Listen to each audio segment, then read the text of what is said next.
പൊന്നാനി നഗരസഭയിലേക്കുള്ള തെരഞ്ഞെടുപ്പ് ഗോതയിൽ 4 കബഡി താരങ്ങളുണ്ട്. അമേച്ചർ കബഡി ഫെഡറേഷൻ ഓഫ് ഇന്ത്യയുടെ അമ്പയർ പി ലത്തീഫ്, ദേശീയ കബഡി ടീമിന്റെ പരിശീലകരായിരുന്ന പി ഹസൻ കോയ, ഖാദർകുട്ടി, വെറ്ററൻ കബഡി താരം ചന്തക്കാരന്റെ കോയ എന്നിവരാണ് മത്സരരംഗത്തുള്ളത്. കബഡിയിൽ പൊന്നാനിയുടെ അടയാളങ്ങളാണ് 4 പേരും. നഗരസഭയിലെ 8ാം വാർഡിൽ നിന്നാണ് പി ലത്തീഫ് മത്സരിക്കുന്നത്. നിലവിൽ കൗൺസിലർ കൂടിയായ Latheef CPIM Ponnani area committee അംഗവുമാണ്. കബഡി കോർട്ടിൽ വെച്ച് കഴിഞ്ഞാൽ നമ്മൾ ഫിക്സഡ് ആണ് ആളുകൾ. അപ്പുറത്തെ കോർട്ടിൽ 7 ആളുണ്ടാവും, ഇപ്പുറത്തെ കോർട്ടിൽ 7 ആളുണ്ടാവും. അത് മെയ് വഴക്കും കളിയുടെ എക്സ്പീരിയൻസും വെച്ചിട്ടുള്ളൊരു കളിയാണ്. തെരഞ്ഞെടുപ്പ് എന്ന് പറയുമ്പോൾ നമ്മൾ ഏകദേശം ഈ വാർഡിൽ തന്നെ 8ാം വാർഡിൽ 1276 വോട്ടുണ്ട്. ഏകദേശം 400 ജില്ലാ വീടുകളുണ്ട്. അപ്പോൾ അതിൽ ഉള്ള ആളുകളുടെ ഇടയിലുള്ള ഒരു മത്സരമാണ്. അതിൽ ജനങ്ങൾ ആ വാർഡിലെ ജനങ്ങൾക്ക് ഏറ്റവും ഗുണകരമായിട്ട് ആര് വന്നാലാണോ എന്ത് ചെയ്യുക, അതിനകത്ത് ശക്തിയും മറ്റുള്ളതൊന്നുമില്ല.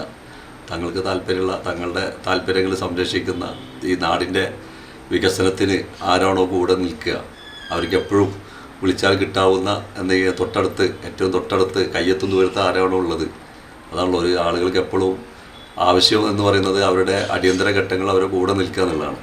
നഗരസഭയുമായി ബന്ധപ്പെട്ടായാലും അവരുടെ പ്രാദേശിക മേഖലകളിലായാലും അവരുടെ തൊട്ടടുത്ത് ആരെയാണോ പെട്ടെന്ന് കിട്ടുക എന്നുള്ളത് നോക്കുക. എന്നെ സംബന്ധിച്ചിടത്തോളം ഞാൻ അവരുടെ തൊട്ടടുത്തുണ്ട്, ഒന്ന് വിളിച്ചാൽ വിളികൾക്കാവുന്ന ദൂരത്തുണ്ട്. അപ്പോൾ അതുകൊണ്ട് തന്നെ തെരഞ്ഞെടുപ്പ് എന്ന് പറയുമ്പോൾ, ഇലക്ഷൻ എന്ന് പറയുമ്പോൾ അതാണ് ജനങ്ങൾ ആ വഴിക്കുള്ളൊരു ചിന്തയാണ് ആരും സാധാരണ വരാറുള്ളത്.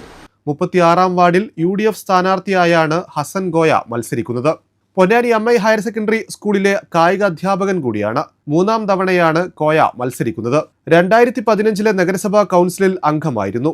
കബഡി പ്ലെയർ എന്ന് പറഞ്ഞാൽ ഒരു റൈഡർ എപ്പോഴും നമ്മളൊരു കോർട്ടിലോട്ട് റൈഡ് ചെയ്യുമ്പോൾ കോർട്ടിട്ട് ബാക്കിലോട്ട് തിരിഞ്ഞോടുകയാണ് കഴിയുക. പക്ഷേ ഇവിടെ ഒരു ക്യാച്ചറുടെ സ്ഥാനമാണ് ഞാൻ ഈ തെരഞ്ഞെടുപ്പിൽ കാണുന്നത്. കാരണം ചേർത്ത് പിടിക്കുക. ഞാൻ ഈ വാർഡിൽ 2015 തിരഞ്ഞെടുക്കപ്പെട്ട കൗൺസിലറായിരുന്നു. പിന്നെ അതിനുശേഷം 2020 എൻ്റെ വൈഫാണ് ഇവിടെ മത്സരിക്കുകയും തിരഞ്ഞെടുക്കും. പക്ഷേ ആ 10 വർഷം ഞാൻ തന്നെയായിരുന്നു ഈ വാർഡിൽ ഈ ജനങ്ങളുമായി ഒത്തുചേർന്നത്. അതുകൊണ്ട് എന്നെ സംബന്ധിച്ച് ഈ വാർഡിൽ അത്ര പരിചയപ്പെടുത്തേണ്ടിയോ എന്നെ ഒന്നും ആവശ്യമില്ല. അതുകൊണ്ട് എനിക്ക് വളരെ ഈസി ആയിട്ടാണ് ഈ തെരഞ്ഞെടുപ്പ് ഞാൻ വിലയിരുത്തുന്നത്. 51ാം വാർഡിലാണ് ഖാദർകുട്ടി മത്സരിക്കുന്നത്. കോൺഗ്രസ് സ്ഥാനാർത്ഥിയായി മത്സരിക്കുന്ന Khaderkutty Ponnani MES higher secondary സ്കൂളിലെ കായികാധ്യാപകനാണ്. പൊന്നാനി മുനിസിപ്പാലിറ്റിയിൽ തന്നെ ഒരുപാട് വിദ്യാർത്ഥികളെ അത് സ്കൂളിൽ നിന്നല്ല, എല്ലാ മുനിസിപ്പാലിറ്റിൻ്റെ അകത്ത് ഉള്ള വിദ്യാലയങ്ങളിലെ വിദ്യാർത്ഥികൾക്ക് അവർ സബ് ജില്ല തൊട്ട് ജില്ല, സംസ്ഥാനം, ദേശീയ തലം വരെ അവർക്ക് ഒരുപാട് നേട്ടങ്ങൾ, അവർക്ക് ഒരുപാട് മെഡലുകളൊക്കെ ഉണ്ട്. അത് അവർക്ക് സ്കൂളിൽ അവർ ഉപരിപഠനത്തിന് അത് വളരെ ഒരു ബെനിഫിറ്റുള്ള കാര്യമാണ്. കാരണം ഗ്രേസ് മാർക്കായിട്ടും അതുപോലെ തന്നെ മറ്റുള്ള ഉപരിപഠനത്തിന് കോളേജിലെ അഡ്മിഷനും അതുപോലെ +1 അഡ്മിഷനൊക്കെ അവർക്ക് അത് ഉപയോഗപ്പെടുത്താൻ പറ്റിയിട്ടുണ്ട്. വെറ്ററൻ കബഡി താരമായ ചന്തക്കാരന്റെ കോയ 52ാം വാർഡിൽ സ്വതന്ത്രനായാണ് മത്സരിക്കുന്നത്. ശക്തമായ മത്സരമാണ് 4 ഇടങ്ങളിലും നടക്കുന്നത്.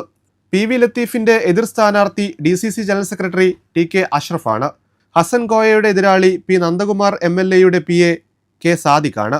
ഖാദർകുട്ടിയുടെ എതിർ സ്ഥാനാർത്ഥിയാണ് CPIM ഏരിയ കമ്മിറ്റി അംഗവും മുൻ കൗൺസിലറുമായ MA ഹമീദ്.